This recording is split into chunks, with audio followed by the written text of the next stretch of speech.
नीले अरे दुल्हन कहाँ बाड़ी हो, लौकत नहीं की? माई हम तो सोच ले रहने की आज भौजी के हाथ का खाना खाए के मिली। अच्छा नया नया दुल्हन आइल बिया, अब वही ओकरा के चूल्हाड़ी में घुसा दी। खा तू लोग, हम ओकरा के खाना खिया क्या होता नहीं। दुल्हन आप किससे पूछ के अंदर आई?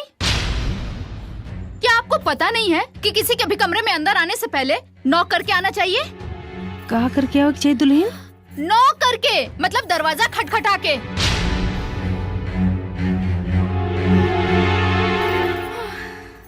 माफ करा दुल्हन, रोज आवे जाए का आदत रहल, यही से ना बुझाइल। आगे से दरवाजा खटखटा के आइब। खाना रख दीजिए, खा लूंगी।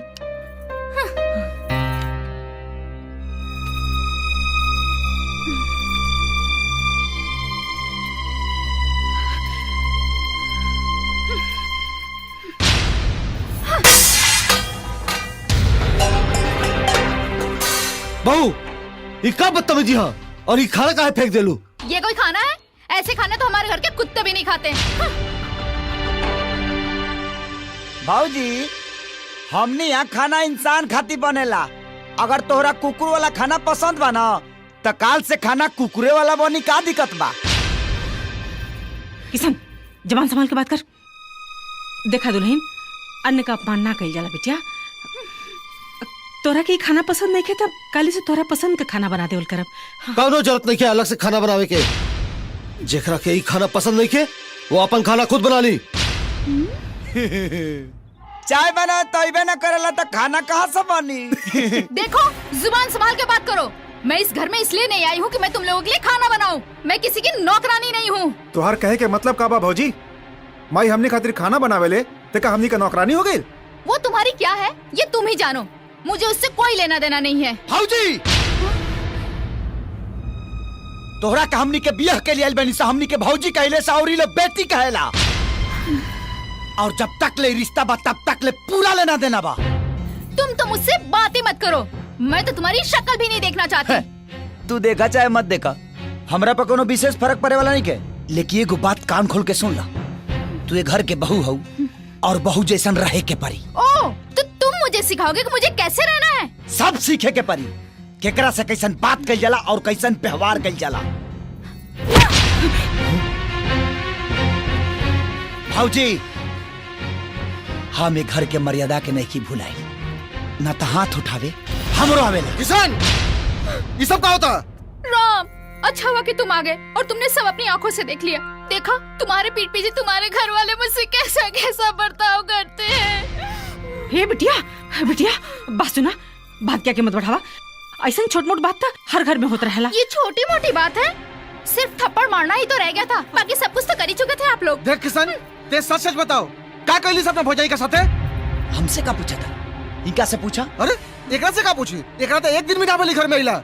और देख तोरा के हम अच्छा तरह से जानता नहीं, ते ही कुछ कही लोग बे। वाह भैया वाह, एक दिन में तू भौजी के तरफदारी करे लगला। हमने के इतना दिन के प्यार पर भौजी के एक दिन के प्यार भारी पड़ गई। राम बिना जानले सुन ले तो हर हिम्मत कैसे भइल अपन छोटे भाई के ऊपर हाथ उठावे के? ये काम तो तोहरा करे के चाहिए बाबूजी। ये इतना देर से अपना भौजाई के साथ बदतमीजी करता, अब तू लोग बैठ कर तमाशा देखा तारा। अरे तमाशा के करता? ई छोड़, ई तमाशा काहे होता ई हम अच्छा से जानता नहीं। बेटा तोरा ई घर छोड़ के जाए के बाना त जा, बाकी जाए के बहाना मत खोजा। अरे कैसन बात करता नहीं राम के बाबूजी? अरे तू चुप कर। ई तोहार बेइज्जती कैले सिया तो हम चुप रहनी है, अपना दोनों देवर के बेइज्जती कैले सिया तो हम चुप रहनी है, ये हमार बेइज्जती कैले सिया तो भी हम चुप रहनी है। अरे बिना गलती के अपन छोट भाई के ऊपर हाथ उठावले ये हम बर्दाश्त नहीं कर सकत। बेटा तोरा रात के बात याद बानू कि तू हमरा से का बोलला कि तोहार ससुर तोहरा के घर जमाई बनावल चाहता रहे, तो हम तोहरा से का पूछनी, तू का जवाब देला? तो तू कहला कि बाबूजी से पूछ के बताए। अरे हमरा के तो तभी पता चल गई कि तोहार मन में खोट बा, ना तो तोरा बाबूजी के आड़ के जरूरत ना पड़ी। अरे तू तो खुद सीधा जवाब दे सकत रहला, पर ना ठीक बा तोहरा जाए के बा ना प्रेम से जा, पर हमारे एक बात याद रखिया, घर जमाई की हालत धोबी के कुत्ता से भी बदतर होला। अब तो इन्होंने तुम्हें कुत्ता भी कह दिया, फिर भी तुम यहाँ खड़े हो, न जाने कैसे मर्द हो। हाँ। पायल दुल्हन पायल पायल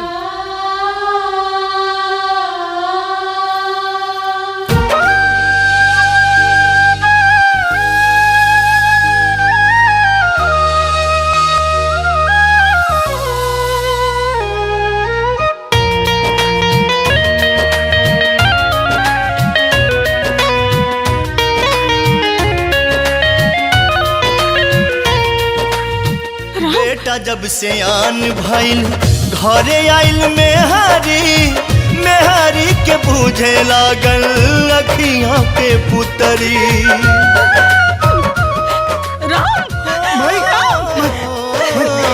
मेहंदी महावर के छूटल नाही रंग हो घरे में पतोहिया मचावे लागल जंग हो बेटा करेला गुलामी मेहरी से काप के बेटा करेला गुलामी मेहरी से काप के जन भुलई हो ए भाई माई बाप के जन भुलई हो ए भाई माई बाप के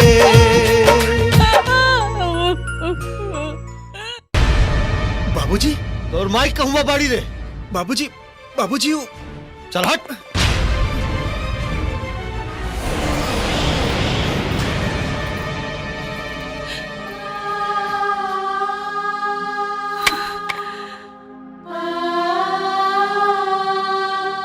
कलावती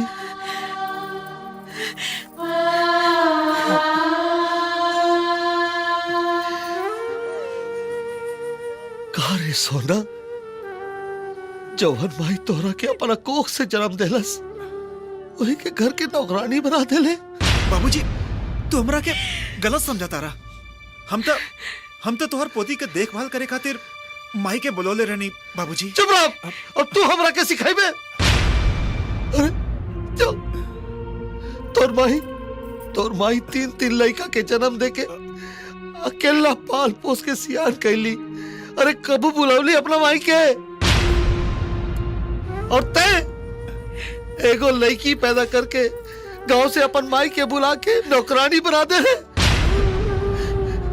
अरे लड़का पाले पोसे के बेवत नहीं के तो पैदा कहाँ कर ले रे। बाबूजी मर गए ले तोर बाबूजी। चल जा अपन माई के सामान लेके आ। बाबूजी हमारी बात तो सुन ली। ए चल तोर सामान कहाँ बा। चल चल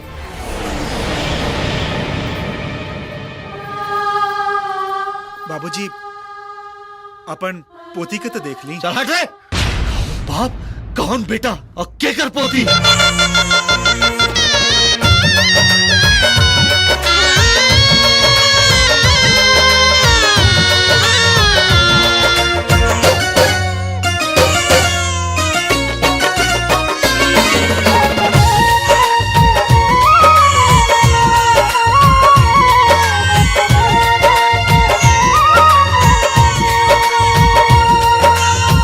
बेटा होला मूल धन पोता पोत ब्याज हो हर मजबूरी सब छूटत बाटे आज हो।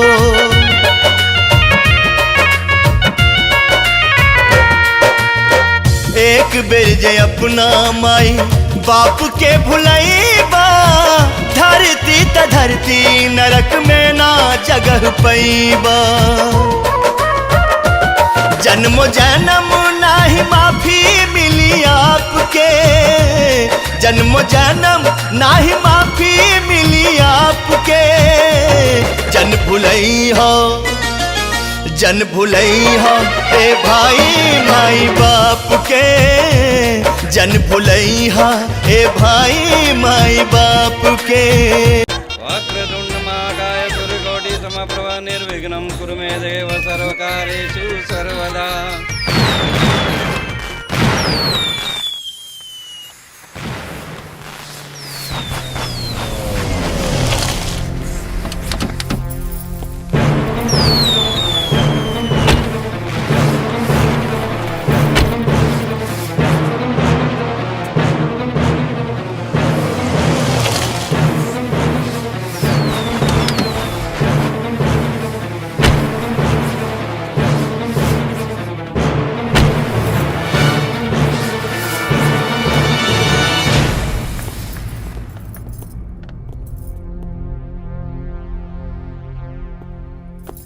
रुक जा लोग।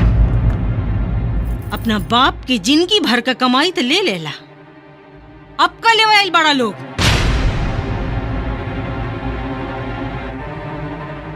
ये घर का सुख शांति और मान मर्यादा कुल तो पहलवे बेच के खा गए बड़ा लोग, हपका बेचे आइल बड़ा। कहीं तू लोग हमनी पर तरस खा के तो नहीं ना आइल?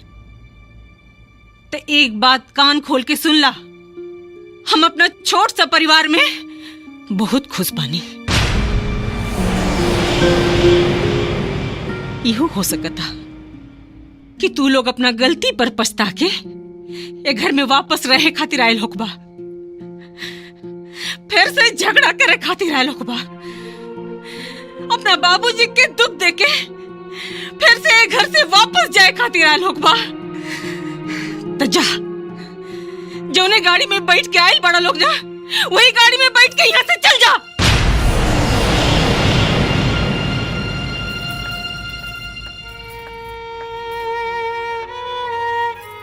दीदी, रहुआ लोग अंदर चली ना, हम हाथ जोड़तानी, चली ना। शायद रहुआ लोग माँ जी के बात से डरा तानी। माँ जी रहुआ लोग से नाराज नहीं की, अरे वो तो अपना बेटा लोग से नाराज बानी। उहाँ लोग के अंदर आवे से मना कैले बानी, रहुआ लोग के ना। अरे रहुआ लोग तो ये घर के बहू बानी, रहुआ लोग के पूरा अधिकार बा ये घर पर। रहुआ लोग के रोक सकता है घर में अंदर आवे से? चली ना दीदी, आई ना, चली लोग। दी हमरा के, ए बेटा आवा आवा हमरा लगे, आवा बेटा आवा। चली ना दीदी, आई।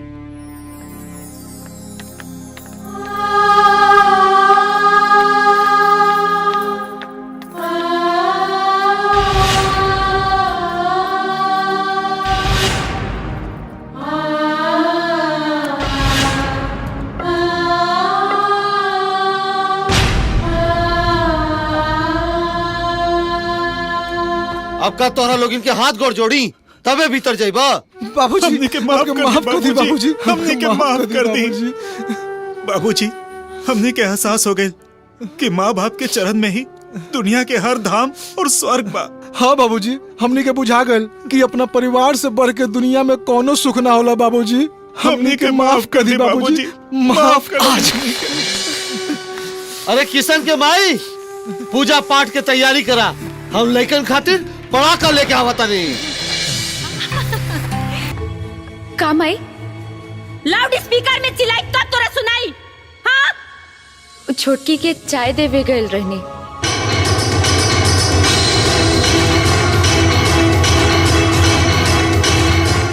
मम्मी, अब का ई घर में एक कप बढ़िया चाय भी न मिली?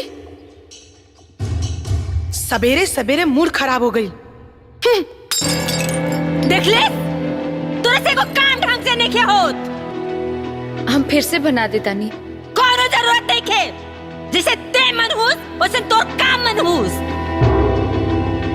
इले अच्छा तो हम घर में नौकर रख लेती। माई तो मर गई, बाकी छोड़ गई विपत हमर कलेजा डाले खातिर। हर हर महादेव जजमान जी। प्रणाम पंडित जी। सदा सुखी रही। का देखता रे? हमरा के खोइबे तबे जेबे का? जो पंडित जी खातिर पानी लेके आओ। ठीक बा माई। आए पंडित जी। हाँ। बैठी और बताई, हमारे स्टैंडर्ड लायक आपके कोनो रिश्ता नजर में आयल? देखी, जोड़ी तो भगवान बनावे ले, आई मंगल पंडित दूगो परिवार के मिलावे ले। दोनों बचियन के फोटो आज दी, अकाले सगुन के डेट ली। देखी पंडित जी, बड़की खाती तो भिखारी भी चली, बाकी हमार स्वीटी खातिर हमरा राजकुमार ही चाहिए। आहा, वाह, का उत्तम विचार बा, बहुत उत्तम बा।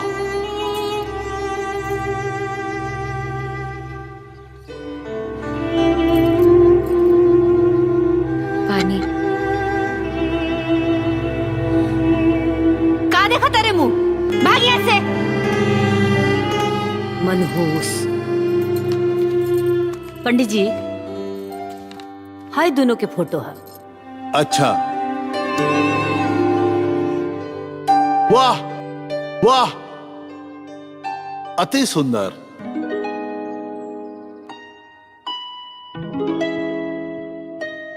देखी तेज बाबू, यह दोनों बहिनन के फोटो हा। लड़की तो दोनों सुंदर बाड़ी सब।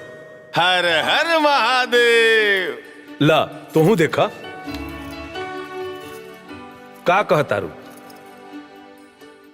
हाँ जी, फोटो तो बहुत सुंदर बा। तो काल है ओने के जतरो बा, चल के लड़की देख ली।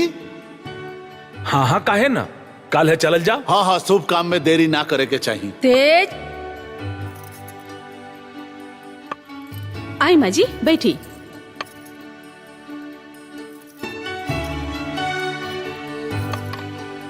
पंडित जी, अब अहियो एक घर के मलिकाइन हम ही होई। आ जब तक हम फैसला ना करब नु, तब तक कुछ फाइनल ना हुई, हम बता देतनी। अरे ना ना मतवा, जब आप फाइनल करब तबे बियाह होई। हाँ ली माँ जी, फोटो देखी।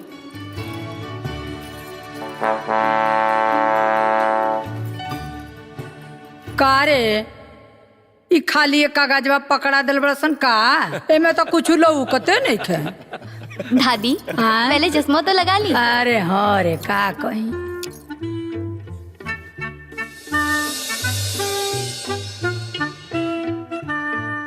हाँ तो माई, हाँ बाबू, का फैसला बा? फोटो तो बहुत सुनर बा, बहुत सुंदर बा। हमार तो फाइनले फैसला बा। बाकी हमरा तरफ से फाइनल नहीं खे।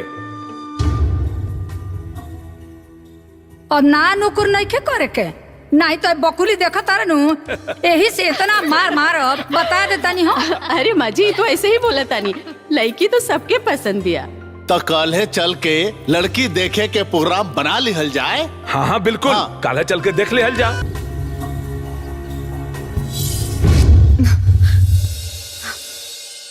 पंडित जी, ई के है? यह ही है बड़की बेटी ना। जियत रहा बिटिया, खुश रहा।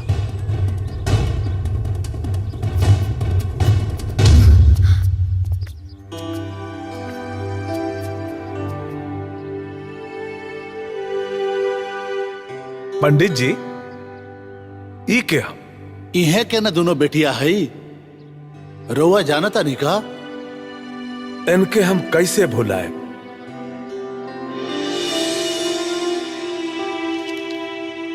इनके ता हमरा पे बहुत एहसान बा।